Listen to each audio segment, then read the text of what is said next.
Welcome back to Cliquebait. Cliquebait. We are not Cliquebait. We are on the Ad-Large Network.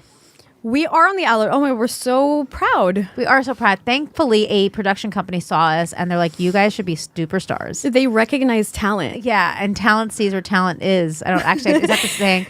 Talent is as talent does. So like. Yeah, so like, are you guys listening? Are you guys still listening? Audience? Okay, welcome to Ad-Large. We are part of the Ad-Large community. Welcome to the Ad-Large family. And I was actually, what color is my tongue?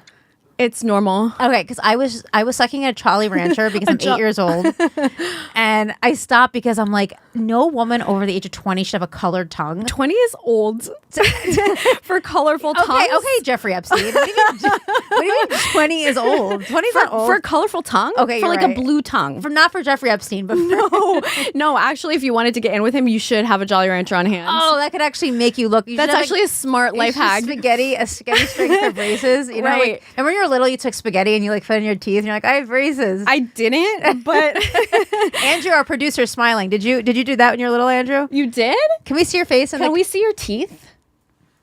Can you smile at us, please? And put your face on. Smile? Did you take the spaghetti and put it on your teeth? And look, it worked. His teeth are so straight. Okay. Yes, I did. And, I did a mustache and like a Fu Manchu and a whole. Did you ever do situation. it? Did you ever snort it in one nostril at the other, practicing for cocaine? No, I've never done that. Okay, well, it's not too late for you, Andrew. He practiced with the real thing. Training wheels come off. With Andrew, training wheels come off. That's how it works. Andrew's a grown man. We don't do drugs on this podcast. I don't do drugs, and I don't condone it. And I've never done drugs in my life. Let's just make that for the record. Okay, HR. Okay. I don't. Yeah, me neither. I don't even like to breathe too deep in New York because the pollution is like a drug. I know. Listen, I don't even fall in love because love is a drug. I know, and I don't do that. I don't do that exactly. Andrew, true or false? If you saw a girl in the street and she had a blue tongue, she straight up had like a blue tongue like a toddler, would you be hard or semi-hard? How quickly would you come? Immediately.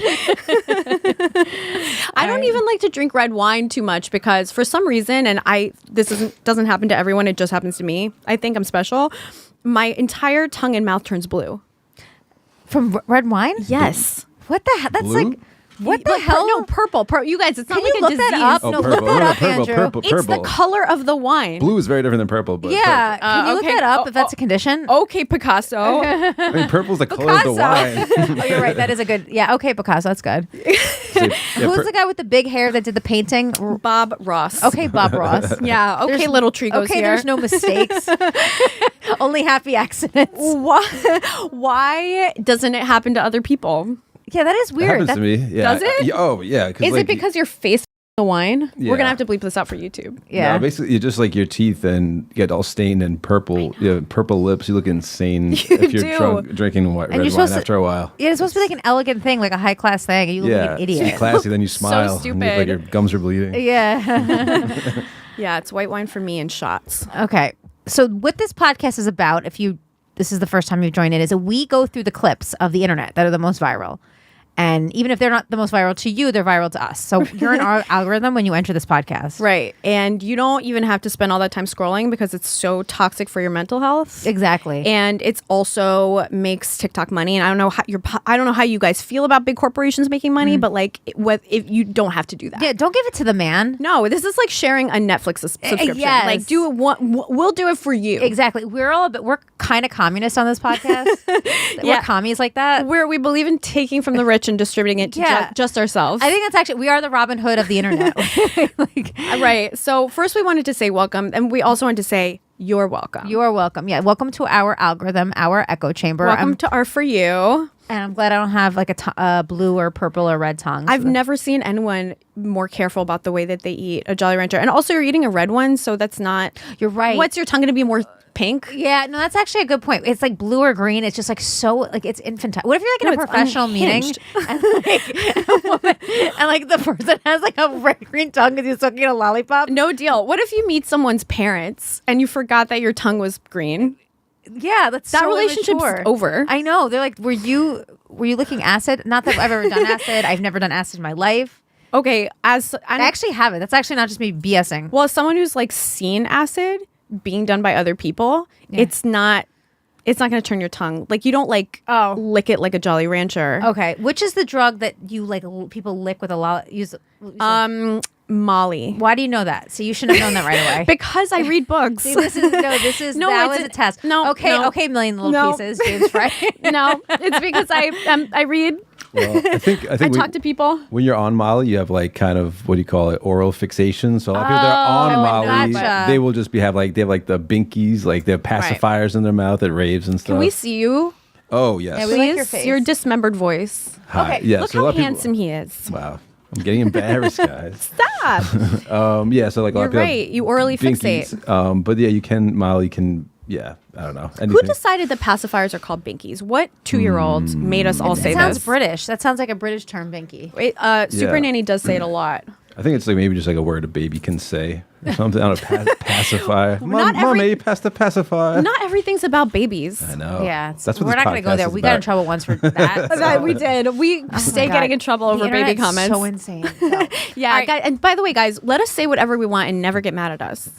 Yeah, that's the promise, that you have to be nice to us. Like, Have to. okay, and I'm gonna present you guys with something. Okay. All right. This is okay. Set the table. So we talk. You know how I told everybody? Okay, you guys remember like 5 seconds ago when I was like, this podcast is about like influence, like like what's going viral and the Yeah. biggest thing. So what's going viral right now is this woman.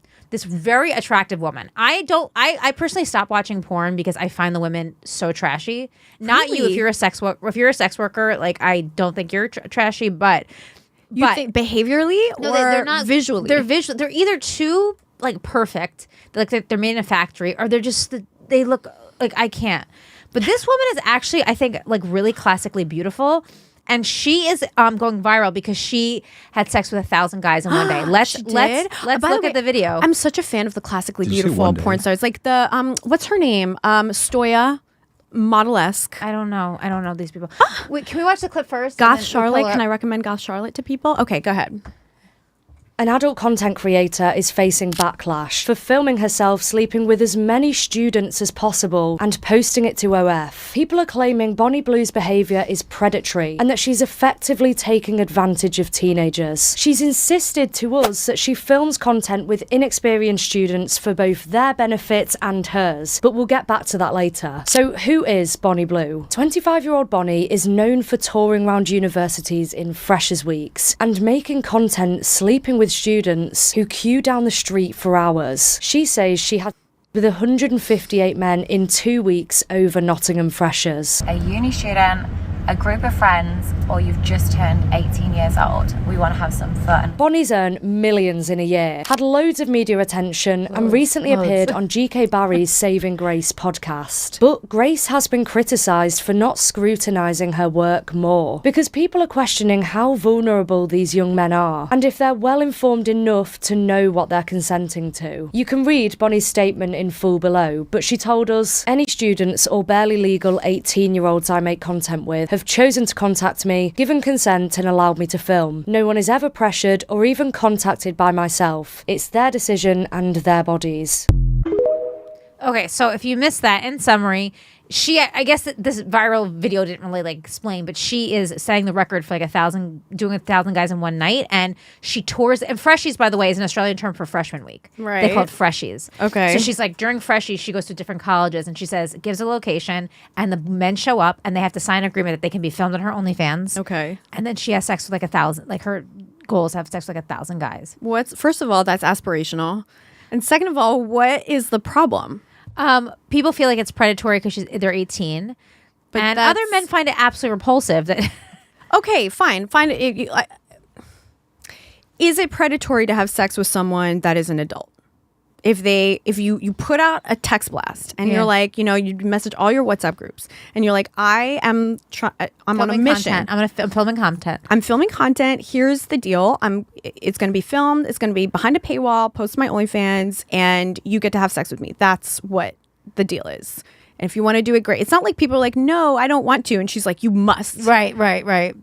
Yeah, what do you think, Andrew? Would you do? Is this gross you out? I'm going to tell you this. I've sent this clip to men in my life, and they're like, "That is fucking disgusting." But the question, okay, Disgusting for who? Who's it? Is it disgusting for her or for the guys? You're not a slut shamer. That was pass the test. Good job. Okay. But it's not okay.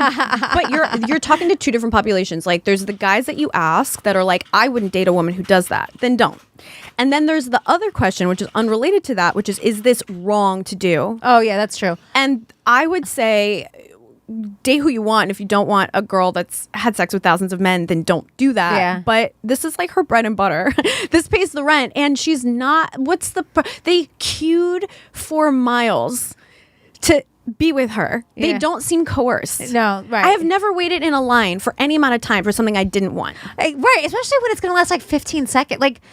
Like how long are you gonna have? Like, men are just so different than women. I would never line up to have sex. Maybe because I can have it. I don't even line up to go to a restaurant. Yeah, like if I can't get in, I'm not going. Also, I can have sex with like whenever I like. Well, yeah, the sex economy is completely different for men and women. Yeah. Obviously, I can literally have sex whenever, pretty much with whomever I want. Not to brag, as long as they're like alive. So the dead have rejected me. So but okay, but I've sent this video to men and they are like, so they don't find it sexy at all. They think it's repulsive.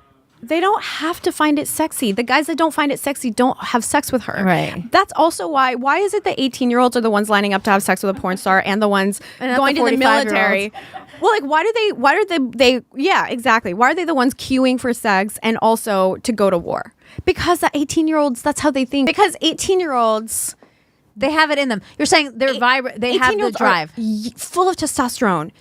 Newly minted adults. They want something that's like crazy and exciting. Like war is crazy and adrenaline-y.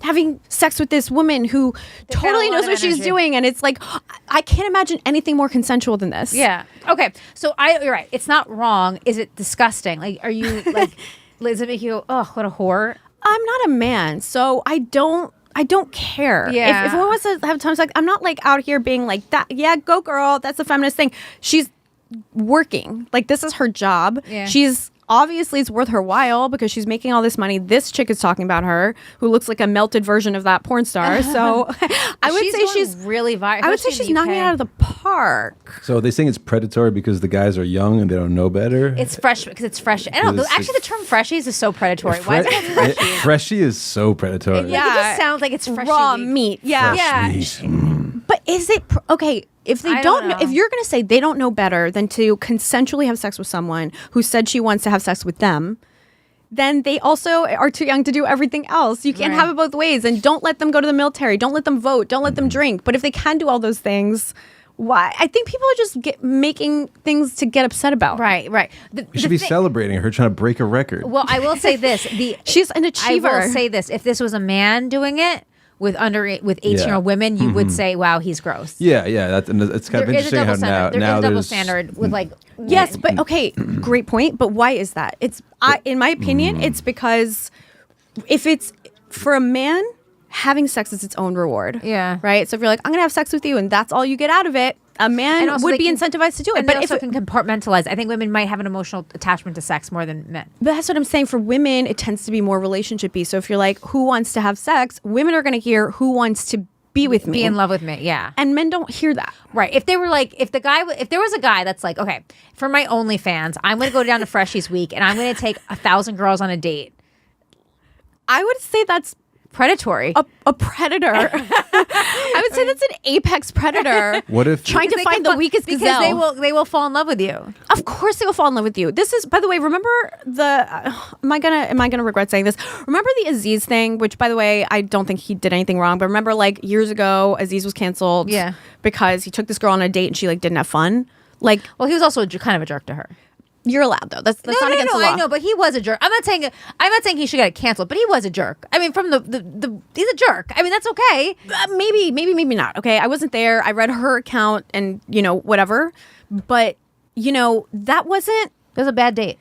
It wasn't predatory. No, like it wasn't she predatory agreed. at all. They talked. She agreed to go out. She agreed to go to his house. Like you're not. You can if you walk into the mouth of a lion because the lion invited you to have a glass of white wine, are you a victim?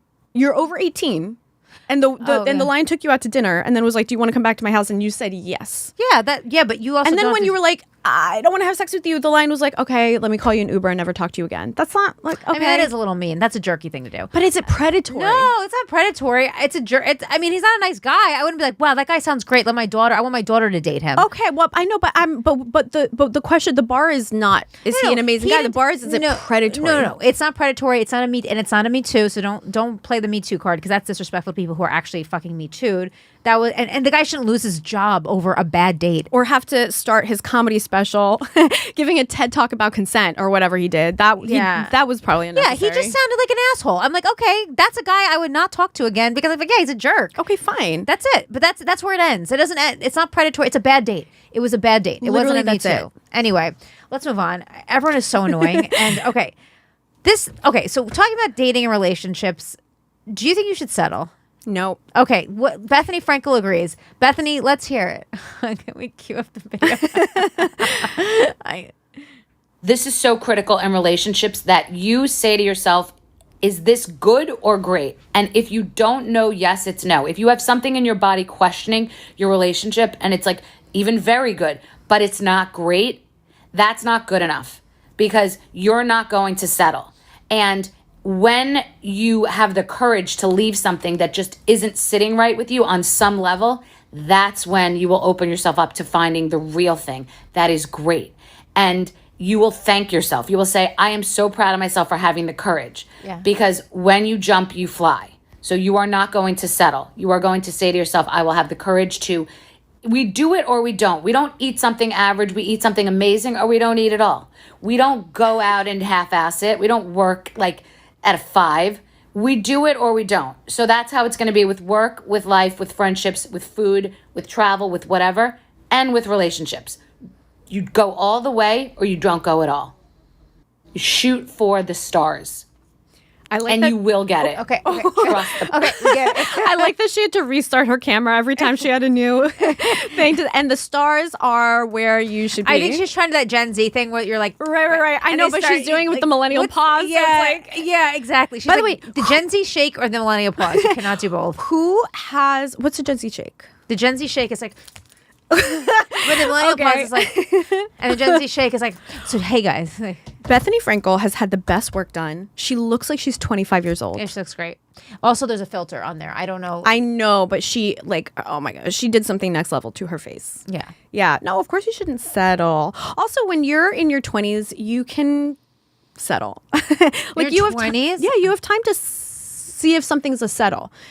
Then when you get older, you're like, you know more quickly, and you have to have more boundaries around it, because look at the time. Yeah, well, I think the problem with the problem and the best and worst thing about dating older is that you know exactly what you want. The worst thing about dating older is that you know exactly what you want, so you're not as involved with people as much. You're right. And your 20s, you're like, I'll try this guy, I'll try that guy. Maybe I like a musician that has a weird cat and smokes pot all day. I think that sounds great. I will date the really rich guy. I'll date the Yeah. I dated so many archetypes. And I know what archetype is best for me. And so, No, you're right. It's easier to say no and harder to say yes the older that you get when you're dating. And the problem is that you evolve and you grow. So when whoever say yes to when you're 25, that might change. Maybe it won't. For some people, it won't. I mean, I'm not talking for everybody. Some people meet the love of their life at 25 and they spend 75 years together, and God bless you. Some people meet the love of their life at 25 and then at 35 they want to get the fuck out of there. Right. Because they're different people. They want different things.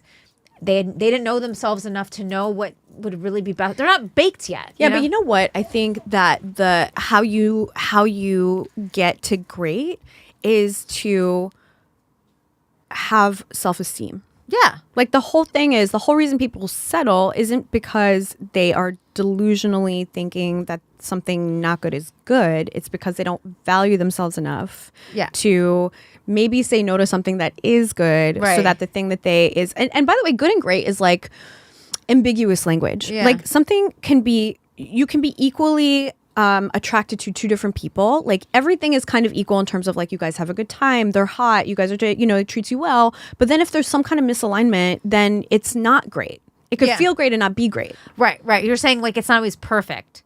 Great. You're saying great. Everything's perfect. Everything's a 10 or 11. I think great means the person you end up with, I hope everything's a 10 or an 11. You deserve it. Don't, you know, you're Say a that to queen. the camera. You're a queen and you deserve the world. But also, you know, this is what I've learned dating now in my 30s is that compatibility is not just how attracted you are to someone and how much you love hanging out with them and how great their family is and what, you know, how they love their job and all this kind of stuff. It's also like, are they, you know, is their apartment clean? Can you guys live the same way? Do you guys want the same things 5 years from now or 10 years from now or 20 years from now? Lifestyle. That is... Do you go to the gym? You don't go to the gym. Just as important as all that other stuff that feels great. Like one of my dating rules is this: don't fall into the connection trap, because connection is out there and it will suck you in, and it's not the same as compatibility. That's right. It's like there's so many factors to find the one. There's you want to rip their clothes off. You want them to be good partners. Right. You want them to have the same values as you. Right. I mean, and that it's really hard to find all three. So when people settle, I heard this. Actually, my friend said this to me. She said, "You're going to have to settle for something." And I don't think she was like talking just to me. I think she's like, you're going to settle for maybe if you're lucky, you don't settle for like the big things, but maybe you're like, he has a cat. I fucking hate cats. But you know what? I love this man so much and everything else is good. So her point was like, you're going to settle for like one or two things. That's not settling. That's compromising. Okay. Yeah. You know what I mean? Like, okay, this isn't exactly what, when I wrote down my little wish list and put it under my pillow so that God would grant me all my wishes, this was like, some things you're going to have to move on a little bit that are not like these deal breakers, because that's what people are. But you don't get to just manifest a person who doesn't exist. Like, you have the selection of people who are alive. Right. Exactly. Yes. Right. So, right. And that's like an interesting way. Like, is it settling, or is it just going, or are you just older going, that doesn't, or maybe it's like being mature and realizing that shit doesn't matter. Like, what if you're like, when you're younger, you're like, I want a guy that's 7 foot tall, 2% body fat, beach blonde hair, went to an Ivy League school, you know, friends with celebrities. Like, and I'm reading my list, Scott, by the way. So this is single. Not everything's about you, Amanda. But like big dick, you know, like all these things. And okay, I forgot what I was gonna say. But maybe as you get older, you go, wait, I need a cigarette. Is a 7 foot tall guy really that? Can I settle for the 6'5" guy? You know what I'm saying? It's like, it's those like little things that you go, well, maybe like, not that I'm settling. Like, you should, first of all, if you don't like the person, but you know what I'm saying? I've dated guys that I did not like. They were great on paper. If I showed you on paper, if I showed you a picture, that seems like, Amanda, what is wrong with you? My parents, what's wrong with you? I didn't feel it. Probably because, probably my own stuff, but, you know. But maybe, I don't believe in that. This is what I believe in relationships. There's two ways that it can turn out, and only two ways. Everything else is just semantics. Right. It's either a match or it's not a match. And the match isn't something that you can't like square peg around hole. It's not logic. It is God's doing. That's right. God creates soulmates. God creates these areas of compatibility. I'm like that from God, the bottom the universe, whatever. Say whatever you want. Gaurav, what's the Hindu God? Whoever. One of their millions of gods. Okay. It's not in your control, right? It's a match or it's not. Your standards, your boundaries, all that stuff is, has to come from you. But at the end of the day, it's either a match from heaven, two halves become one whole, or it's not. That's right. That's it. Or it's not. And people are, well, he did this, he said that. No. It's a match or it's not a match. And if it's not a match, it's not your fault. And it's not his fault. And that goes back to what she's saying. It's either a fuck yes or a fuck no. And it may not be a logical thing. Like, it may not be like the 6'5", like whatever guy. It's like, maybe it's a 5'9" guy is the like fuck yes. Well, also you have to ask yourself, what do I mean when I talk about my type? Because I thought that I've been proven wrong in terms of what is my type, because what my type is not something physical. Attraction, I can't just write out a list of things and be like, he has to look X, Y, and Z way or else I won't be attracted to him. That's not how that works at all. Not for women, no. No, and I've also like met guys that are really like classically check off all those boxes that I wasn't attracted to. Yeah, so me too. Type for me is not physical. It's attraction, but it's also type for me is personality. Like, who I've dated, and I have a type. It's like a vibe. I go for a type of man that is who that person is. I think I'm not going to go into Helen Fisher's book. See other because I read this. Other podcast episodes because I've talked about like her on 3. But that book changed the way I look. What is it called again? It's called Why Him, Why Her. Got it. And I'm so glad you asked. Okay, so long story short, we don't have to go into it. We're not running out of time. But Helen Fisher, who died actually recently, may she rest. She's an anthropologist at Rutgers University. She did a study. She did like a 30-year study, and she found, this is what she found, that it's literally chemistry. That people who are high dopamine, you know, the artists, the novelty seekers, the professors, they're attracted to people that are high dopamine. They have the best sex life, and they have the highest divorce rates. Yeah, but you know what, Amanda? This is spoken like an academic. Like, I understand she's a researcher and an academic, and that's what because academics will find this. I'm not saying she's wrong, by the way. It's a 30-year study. I don't think she's wrong. No. I'm not saying that she is. I'm saying that it's that, and because academics need to hang their hat up on like a signature theory. Right. Like, they love that. That's what she's going to be known for. That's what she's tenured on. But it you know, that, so she's fixating on that. Not wrong. Yes, I believe that there's a dopamine thing and it has to do with your chemistry, but there's like so much other stuff. Right, but the thing is, we all have dopamine, serotonin, estrogen, and testosterone. So while it might not be like it might be like you're a dopamine, you may not know like you're a dopamine, serotonin, estrogen person. Maybe that's who you are, and you're attracted to a guy, and if you took that guy's test, you're like, well, he's actually dopamine, testosterone, and that fucks with my shit. So it's like her thing is like the chemical compounds are like but we're all a mix of it, so it's like the dominant. That's what she says.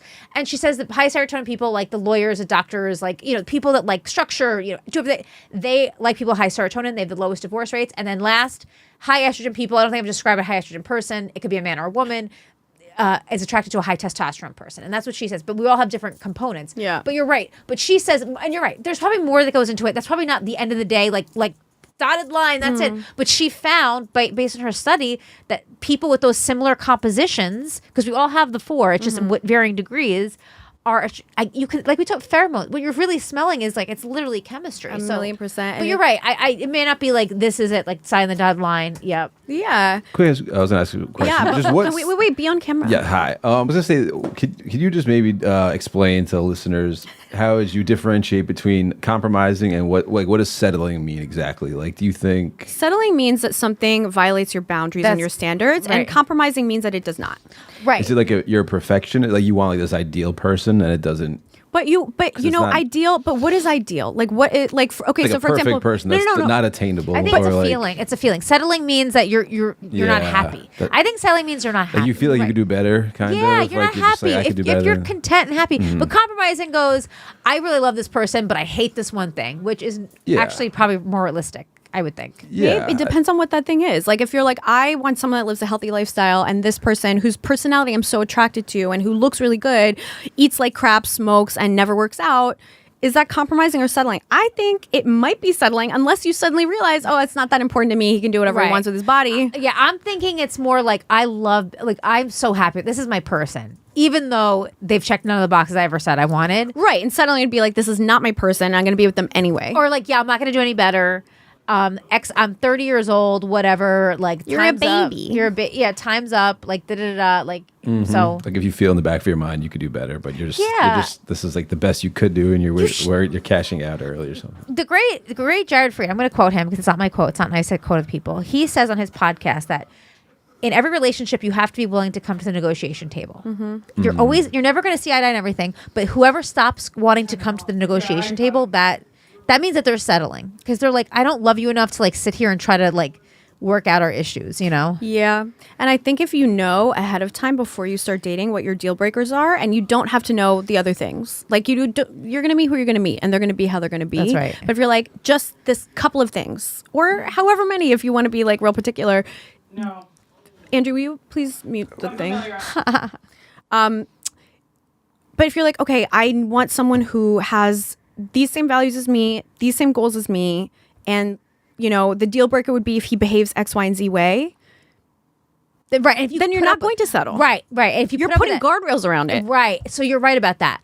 If you, I think you hit the nail on the head, because it's like, if he does this one really bad thing and 100 good things, that one bad thing, and you still stay with him, you are settling, because that thing is really important to you. Right. And you're not compromising. You have to know, if you go into it without having thought about it a little bit what are your deal breakers, your boundaries are going to get violated. That's a promise, because boundaries get broken. Like, that's what it is in relationships. People, People disappoint you. well, people just do things. Yeah. People just do shit. Yeah. And then either you like it or you don't. But if you haven't thought it through, then it's really easy to have these elastic boundaries that, a boundary's not supposed to be elastic. A boundary's supposed to be a boundary. It's supposed to be firm. Yeah. Otherwise, why bother having Right. it? Exactly. So, you know what's so funny? We're talking about like looks and stuff and like what we'd settle for in looks.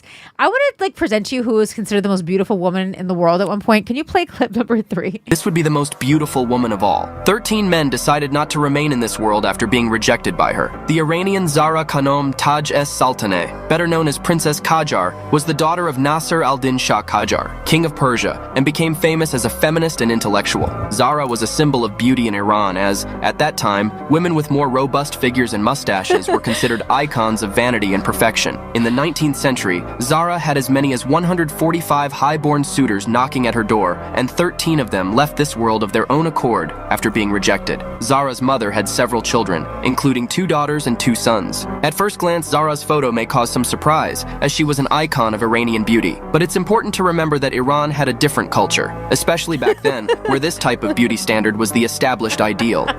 It's so patronizing.